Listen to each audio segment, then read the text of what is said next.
I wasn't my parents' priority on my birthday. They used my money to uplift their golden son. I walked away, let them face the cost of their favoritism. I'm Aylin. On my 33rd birthday, I sat alone at a table set for 6. I wore heels I hated, poured the wine they never showed up to share, until my phone buzzed. The message from my mother read, "You're not our priority right now." They didn't forget. They made other plans without me, using the money I gave them. They ghosted my dinner to throw a party for my brother. How do you come back from something like that? Or maybe the better question is, why would you want to? I arrived 15 minutes early, just as the sun dipped behind the Denver skyline, casting long amber shadows across the sidewalk. There was a light chill in the air, just enough to make me glad I'd chosen the long-sleeved dress. It wasn't fancy, but it was intentional, the kind of outfit you wear when you want people to know you made an effort. The hostess glanced at her list and smiled. "Party of 6. I nodded, smoothing the napkin in my hand. "Yes, Aylin, I made the reservation last week." She led me to a table near the front window. 6 seats, clean, elegant place settings, a small votive candle flickering in the middle. I sat on the end, facing the entrance. The waiter stopped by. "Would you like to wait to order, or are they just running a little late?" I interrupted too quickly. "I'll wait." He nodded politely and walked away. I checked my phone. 6:40 to 7 p.m. Nothing. I tried not to overthink it. Zinnia was always fashionably late. Curtis probably lost track of time again. And Mom, well, she rarely arrived early to anything unless it was someone else's event. I adjusted my fork slightly, then again, a nervous tick. I'd picked this place for a reason. Quiet, familiar, not too expensive, not too casual. A place that said, "You matter enough for me to plan this." I scrolled through my phone to distract myself, pretending to be busy. An email from work, a sale at a store I didn't shop at anymore. Then the screen lit up again. This time, a text from Mom. I unlocked it immediately. "You're not our priority right now. Enjoy your dinner." That was it. No happy birthday, no explanation, just those 13 words wrapped in a tone that felt rehearsed. I stared at it, reread it twice, then again. This wasn't forgetfulness. This was deliberate. The waiter returned with a wrapped package. "Someone dropped this off earlier today for you," he said. "Said it was from your family." I thanked him, managing the kind of smile you give strangers when you don't want them to ask questions. The wrapping was neat, the kind Zinnia always insisted on. Minimalist matte gold, no bows. I unwrapped it slowly. Inside was a scarf, pale blue silk. I held it up and felt a sinking recognition in my gut. I had bought this exact scarf for Mom last Christmas. I remembered the brand, the stitching, even the little snag near the edge where she caught it on her ring.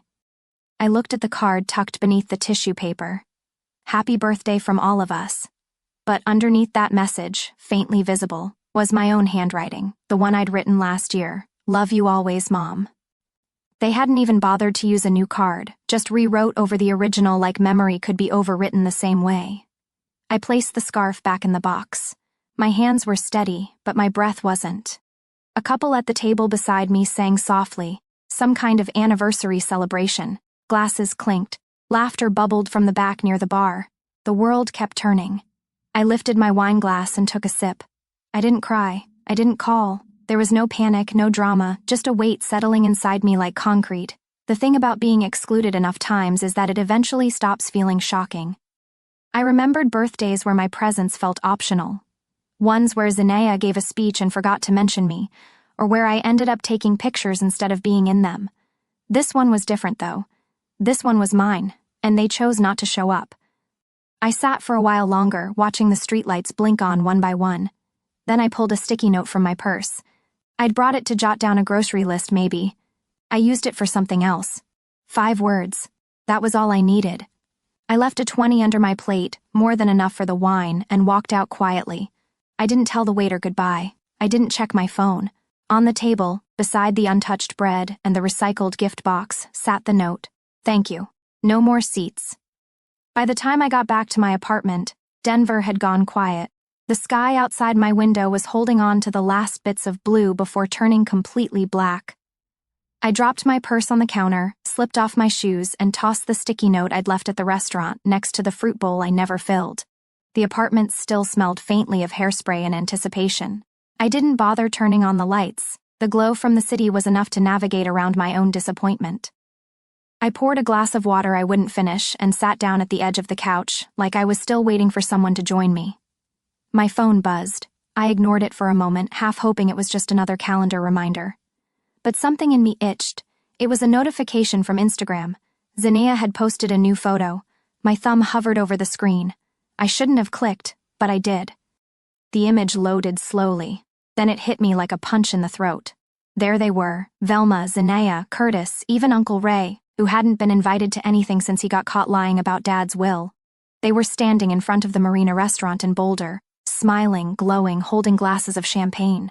Curtis stood front and center, arms stretched out like some hometown hero. In his right hand, a key ring with a motorcycle emblem. The caption, celebrating the dreamer. He finally made it happen. My stomach turned. I zoomed in. Velma was wearing the same scarf they'd regifted me just hours earlier. On Curtis's wrist, a new watch. Sleek, expensive, familiar. I blinked twice. It was the same model he'd sent me in a text 2 months ago, asking if I thought it was too much. I told him not to buy it. He'd said he couldn't afford it anyway. And yet, there it was. I set the phone down. For a second, I just stared at the reflection of my face on the black screen. Then I picked it up again and opened my banking app. There it was. Last Tuesday. $1,500 wired to Curtis's account. He'd said it was for rent. He'd cried. They're threatening to kick me out, Aylin. I'm scared. He wasn't scared, he was shopping. I let the phone slide from my hand and fall onto the couch. My chest wasn't tight. My eyes weren't burning. I felt still, like someone who had stepped out of their own body and was watching the scene from the ceiling. They hadn't just left me off the guest list. They'd used my money to fund the party. They'd raised a glass to my absence and paid for it with my kindness. I got up and walked over to the table. My laptop was already open from earlier that morning, when I tried to book a dinner reservation with enough seats for people who didn't even bother to reply. I clicked into my financial folder and created a new document, Support Unreciprocated.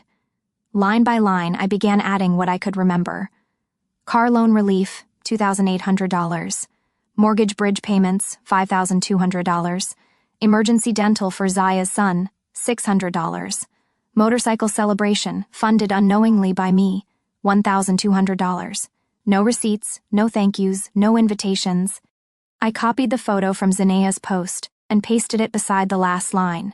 Then I opened another tab and searched for the phrase selective family amnesia, just to see if someone else had to find it better than I could. My phone buzzed again. A forwarded voicemail from Velma.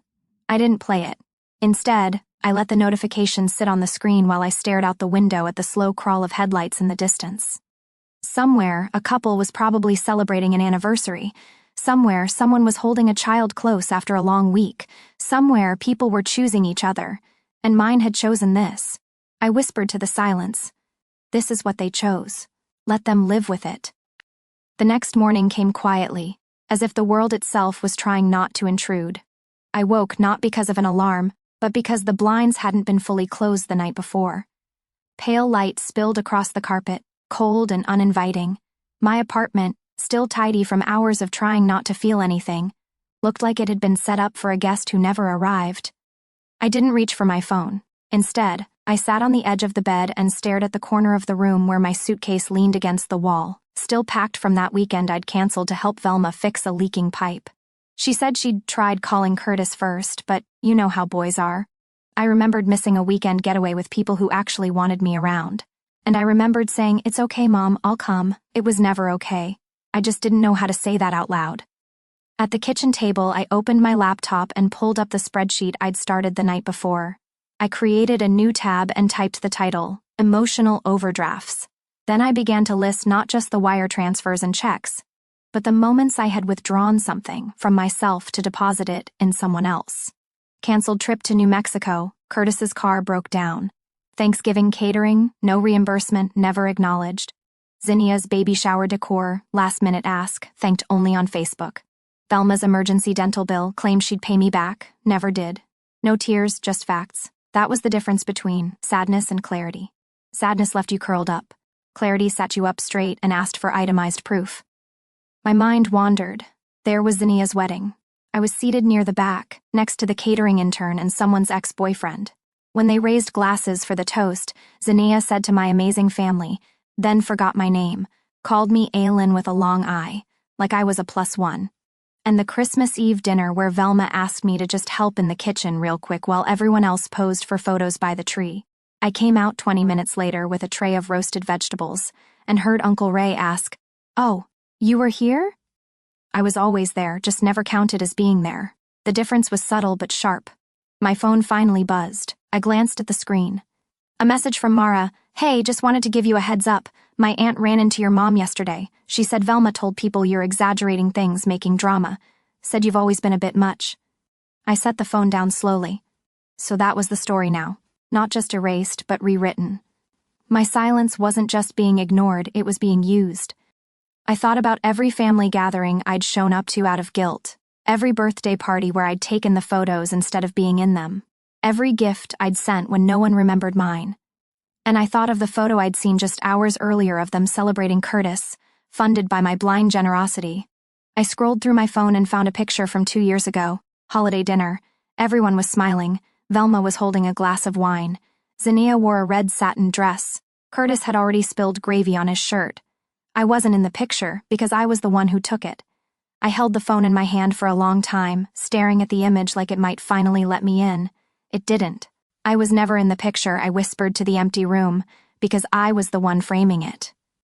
Monday arrived wearing a gray sky and the kind of breeze that feels like something's about to shift, even if no one says it out loud. I brewed coffee more out of habit than need. The silence in my apartment was less of a comfort that morning and more like a dare. After answering a few mandatory work emails, I opened the browser and logged into the mortgage account Velma and I had shared since Dad passed. I wasn't expecting anything dramatic, just needed to double-check that the last payment I'd made actually went through. That's how it always started, with something small. But then, while skimming through the account details, I noticed an unfamiliar document attached to the property profile. It was a revised ownership agreement. My name had been listed on the original deed for 3 years, now it was gone. I clicked the download button and opened the PDF. There it was, filed just 4 weeks ago. My name had been removed. The new document listed Velma and Curtis as co-owners. No signature line for me, no request for consent, just a clean, silent eraser. I grabbed my phone and called the county clerk's office.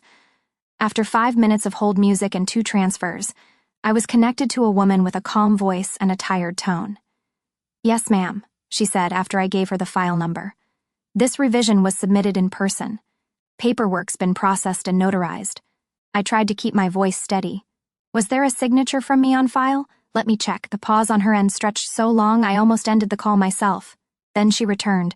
"There's a signature. Yes, it says Aylin M. Jennings. Looks tidy but no ID attached, no confirmation.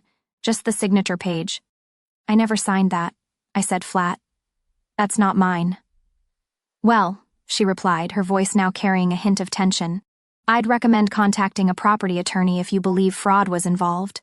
I thanked her and ended the call. Fraud. My own mother's hand likely on the pen, drawing a line through my place in the family again, only this time legally. I minimized the window and tried to steady my breathing. My eyes caught the corner of a folder on my desktop. I opened it. Inside was a copy of last year's event flyer for the senior community fundraiser, the one I'd anonymously funded when the city cut their budget mid-year. Velma had shown up to the event in pearls and a pastel suit and gave a speech that left 2 board members in tears. She accepted the plaque in the family's name. The newsletter the following month called her the beating heart of the Jennings family legacy. My name wasn't printed anywhere, not even in the fine print. I dragged the revised deed into the folder and retitled it, Not Forgotten, Just Ignored. Then I took screenshots of the newsletter article and the event photo where Velma was front and center, smiling beside the mayor. I pasted them all into a single document labeled Pattern. I didn't call her. I didn't confront anyone. Instead, I drafted an email to a real estate attorney I found through a referral from a coworker. It was short, direct. I attached the files, laid out the timeline, and hit send before I could overthink it. The decision felt clean, like pulling a splinter you hadn't realized had gone septic. Scrolling back through the PDF, I stopped on the final line, all heirs in agreement, verified.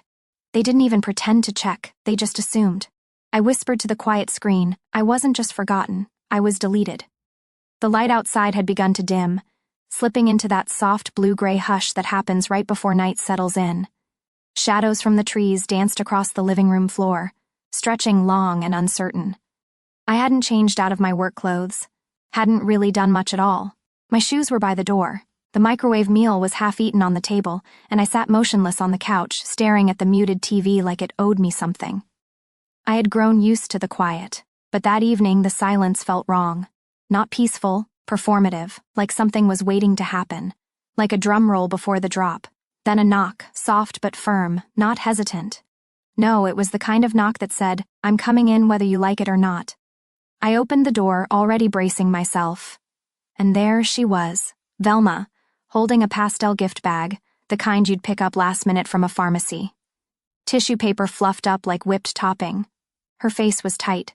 Every inch of her smile strained like it might snap if she blinked too hard. "Thought we could talk," she said, like adults. I didn't move. I didn't offer her a seat, but she walked in anyway. Of course she did. That's always been Velma, deciding what the rules were and who had to follow them. She perched on the edge of the couch as if it might stain her. I stayed standing.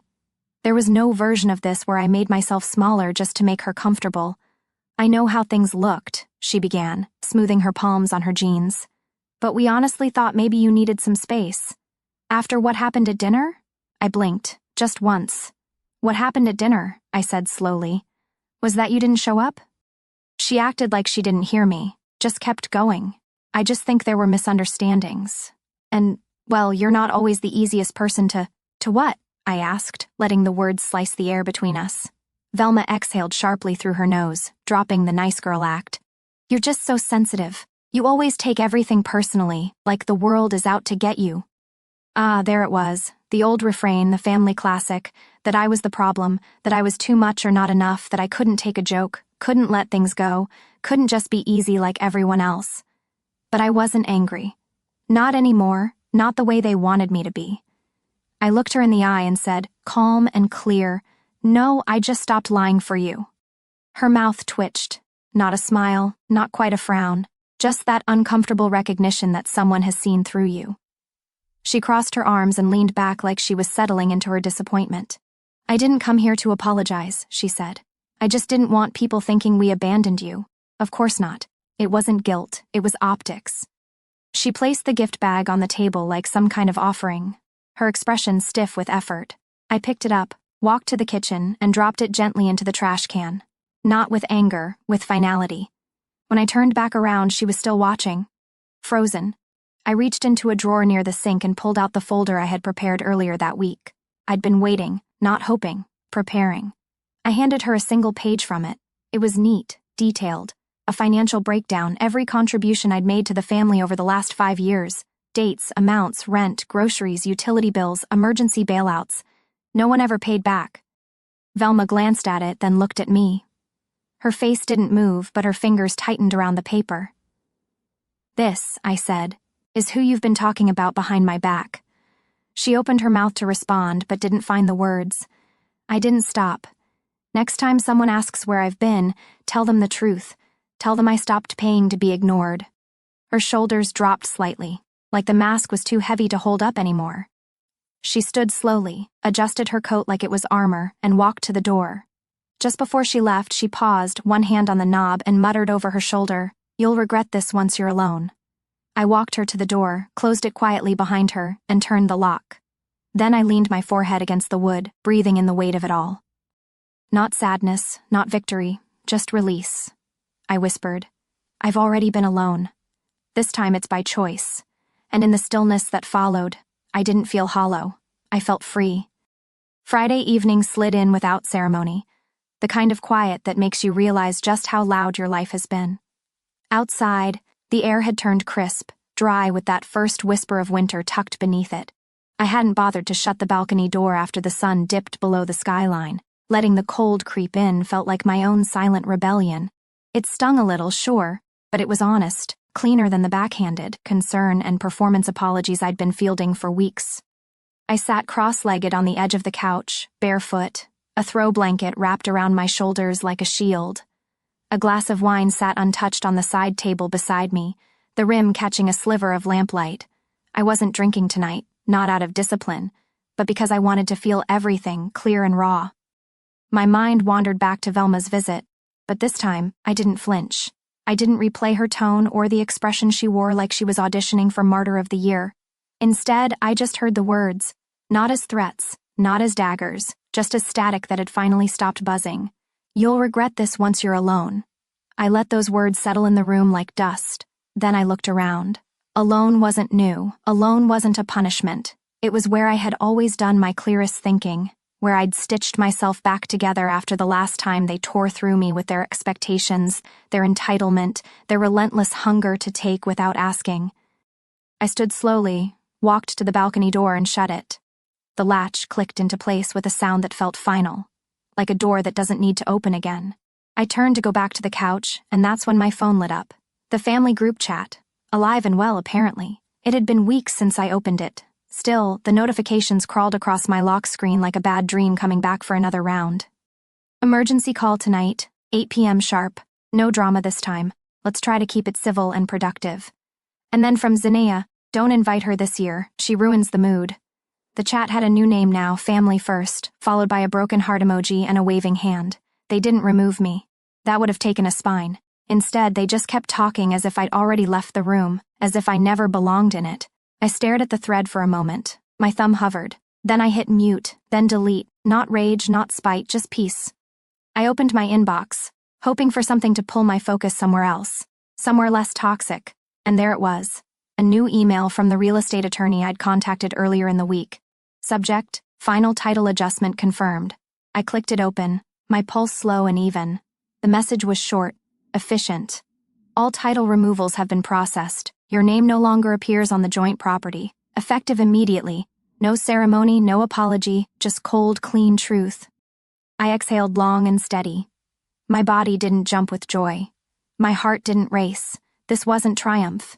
This was extraction. A surgical removal from a sickness I'd spent too long calling family. I got to work, quietly tying off the remaining threads.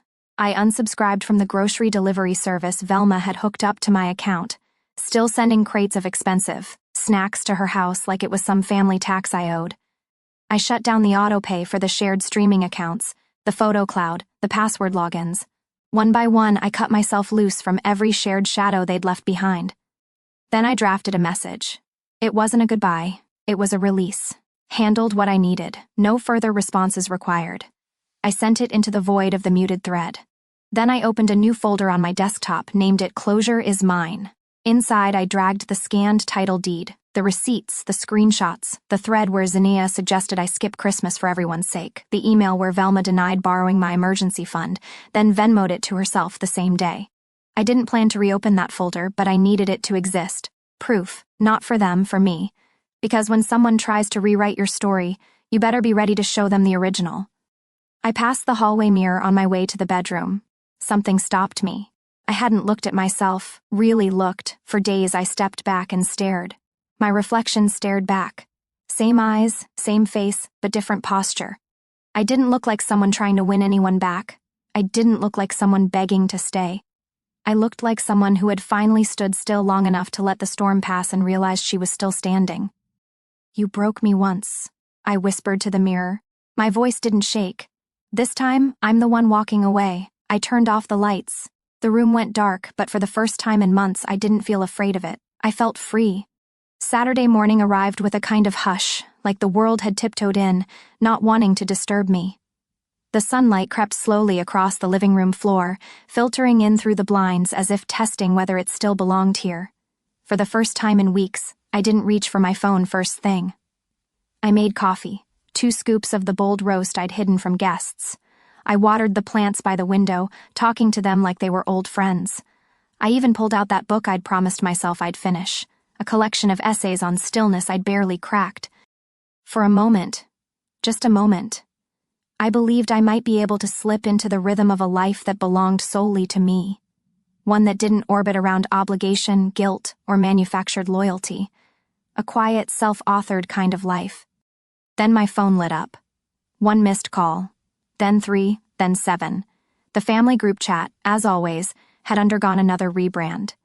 It used to be called Emergency Mortgage Crisis. Then it became Unity Over Blood, and now it read Family Unity SOS. I didn't even need to open the thread to know what it meant. They were spiraling. A string of messages followed. Let's talk tonight. No judgment, just solutions. Time to come together. We can fix this. We need to regroup. And finally, the one that froze my fingers mid-scroll. Zanea, let's be real. Don't invite her this year. She ruins the mood. I stared at the screen. Her profile photo hadn't changed. It was still that overly filtered Thanksgiving group shot taken at the house I'd partially paid for. The one where I was cropped out just beyond the edge of the fireplace, smiling, arms full of pies. Forgotten. I didn't respond. I didn't even finish reading the thread. I took a breath, captured screenshots of every message, and moved them into a folder I'd created at my attorney's suggestion, defamation log in one. It was growing faster than I expected. Instead of spiraling, I reached for something else. A weathered book from the bottom shelf, one my dad had given me years ago. It wasn't about money or law or ambition. It was about stillness, something I hadn't known I was craving until recently. Halfway through the book, a page bent with use stuck out. A folded slip of paper had been tucked inside, thin, creased with my dad's unmistakable handwriting. It read, "You are the one who gives without asking. Don't let them take that from you. Giving isn't weakness, baby girl, it's strength. But strength must be honored or it turns into burden, and burden breaks." I sat there holding the letter, letting its truth crack through something tight inside me. It wasn't sadness that made my eyes sting. It was recognition, the ache of finally being seen, even in silence. I stood up and walked toward the photo wall. So many moments frozen in time, but not mine. Zanea's engagement party, where I had paid for catering and cleaned up solo at midnight. Gone. Curtis holding his newborn. I paid the hospital deposit when insurance didn't cover the rest. Gone. The family trip to Sedona, the one Velma took credit for. I had the receipts. Gone. I took down each photo one by one. They clinked against each other as I dropped them into a trash bag. All except one. The picture of Dad and me. Just us, laughing on the front porch. Summer light in our hair. I tucked it behind my bedroom closet door, taping it inside so it wouldn't fall. That was the only memory I wanted to keep. Back in the living room, I checked my phone again. Zanea had posted something new on her feed. A photo of a dimly lit family dinner, cropped tightly around the table. Caption, "Even when someone disappears, family still stands together." The comments rolled in like clockwork. "Hope you're okay. You've always been the strong one. She's probably going through something. Just pray for her." I didn't cry. I took screenshots. I attached them to an email titled Defamation Log Sue 1 and sent it to my attorney with a single line for the case file. Then I powered off the phone and set it face down on the table. The silence didn't scare me. Not anymore. "They wanted a quiet collapse," I said aloud, voice steady in a way I hadn't felt in years. "What they're getting is controlled detonation, and for the first time in a long time, I felt free. Not just free from them, but free to define what came next. No more adjusting the tablecloth, no more cropping myself out, no more pretending that being silent meant being kind. I wasn't disappearing. I was reclaiming. One photo, one folder, one truth at a time." I pulled out of the parking lot just before sunset. The little store-bought chocolate cake, still in its plastic container, sat on the passenger seat beside, a worn paperback copy of All the Pretty Horses. It was Dad's favorite. I'd found it last night in a box marked Winter Coats, and for some reason it felt right to bring it with me. The drive from Denver to Boulder wasn't long, just under an hour, but long enough to make me feel like I was crossing a line that couldn't be uncrossed. The air carried that dry chill that comes when summer starts losing its grip. Golden light filtered through the cottonwoods, and I noticed the way their branches moved, like they were exhaling, like they too had been holding their breath. I passed the restaurant where I'd waited alone the week before, that awful Tuesday. I didn't flinch. I didn't even glance at the valet stand. It didn't mean anything anymore. Some places lose their meaning when the people in them stop meaning anything. Edith's care home was quiet, peaceful, even. The woman at the front desk gave me a brief nod as she buzzed me in. She didn't ask who I was or why I carried a lopsided chocolate cake with a single candle taped to the lid. Maybe she knew. Or maybe she'd stopped trying to make sense of the stories that walked through those doors. Some visits don't need explanations. They're written on your face, in your hands, in the quiet way you move. I found Edith sitting near the wide front window in the common room. The light made everything glow a little. She was flipping through one of those oversized magazines meant for aging eyes, more pictures than text, the kind that fills space, but not necessarily minds. She looked up slowly, squinting at first, then grinning in that soft, crinkled way of hers. "Well," she said, folding the magazine in her lap. "Would you look at that? Happy belated birthday to me," I said, holding up the cake like it was a trophy. She chuckled. "You're the only person I know who brings her own cake to her own party." With one candle, I added. "And no guest list." "I'd say one guest is enough," she said. I set the cake on the little coffee table between us. I used the tiny lighter I kept in my purse, mostly for emergency incense or frayed shoelaces, apparently now for birthday symbolism too. I lit the candle. The flame flickered weakly in the late sun. We didn't sing, didn't make a wish out loud. We just sat and shared a crooked slice of too sweet cake and sipped coffee that had been sitting on the warmer too long. It was bland, but I didn't mind. I don't think she did either. In that moment, I felt more seen than I had in years. "I never had a daughter," Edith said after a while, leaning back. "But if I had, I think I would have wanted one like you. Stubborn, not soft, the kind of girl who doesn't wait for someone to offer her a chair, just drags one over and sits down." I stared at her, holding her words like a photograph I wanted to press into a book and keep forever. "If I'd had a mother like you," I said quietly, "maybe I wouldn't have spent so many years learning how to exist in rooms where no one saved me a seat." We didn't cry. Neither of us even blinked hard. Some griefs don't spill out, they just settle. By the time I left, the sky had turned that pale lavender shade you only get in Colorado between late summer and early fall. The road back home felt different. Lighter. My phone buzzed twice in the cup holder. I didn't check it until I parked outside my building. The screen lit up. Voicemail from Velma. I pressed play. Her voice came through hoarse and shaking. "You've made your point," she said. "This family is breaking because of you." I didn't finish listening. I deleted the message mid-sentence before she could list all the other things I'd apparently destroyed. The guilt wasn't mine anymore, and I wasn't going to borrow it back. In the mailbox downstairs, a plain envelope waited. Legal stationery. I knew what it was before I tore it open. It was done. Signed and notarized, final and binding.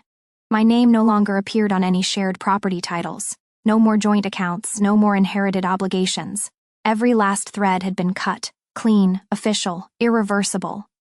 Inside my apartment, I turned on the lamp by the bookshelf and lit the same candle I'd used with Edith. I didn't know why. Maybe I just needed to mark the moment with light. Then I sat down and pulled out a blank note card. "Happy birthday, Aylin. You were worth showing up for."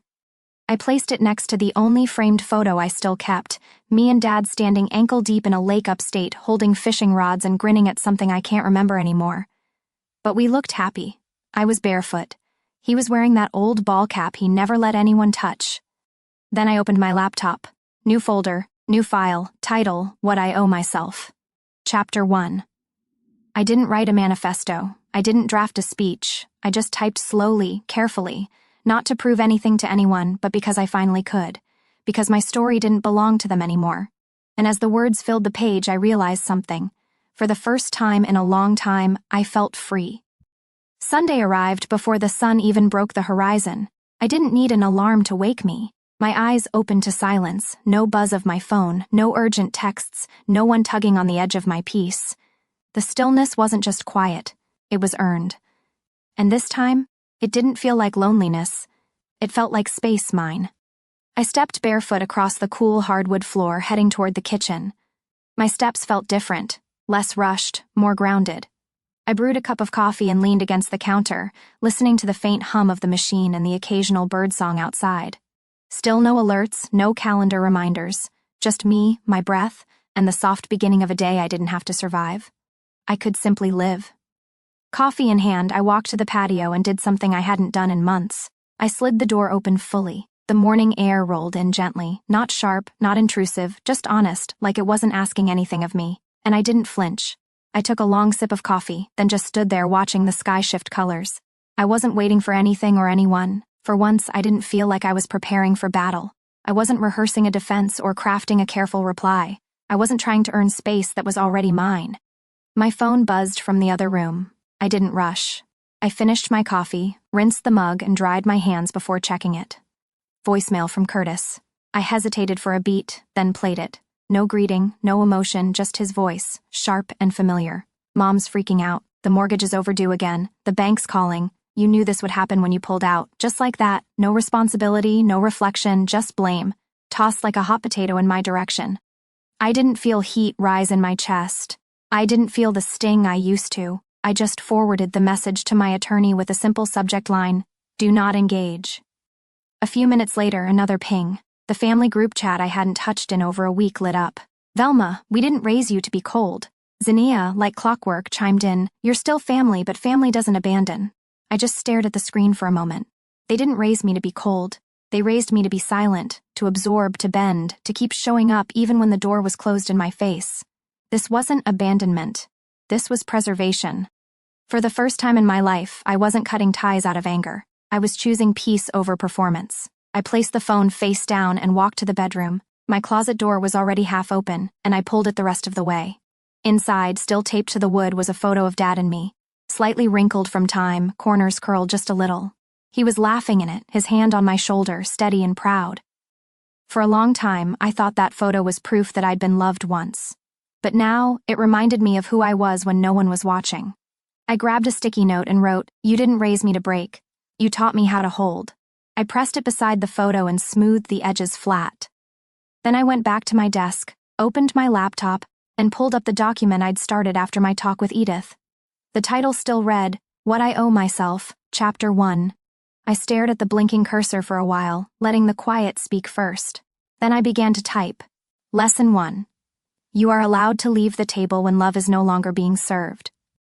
I reread it. Then I smiled, hit save, and leaned back.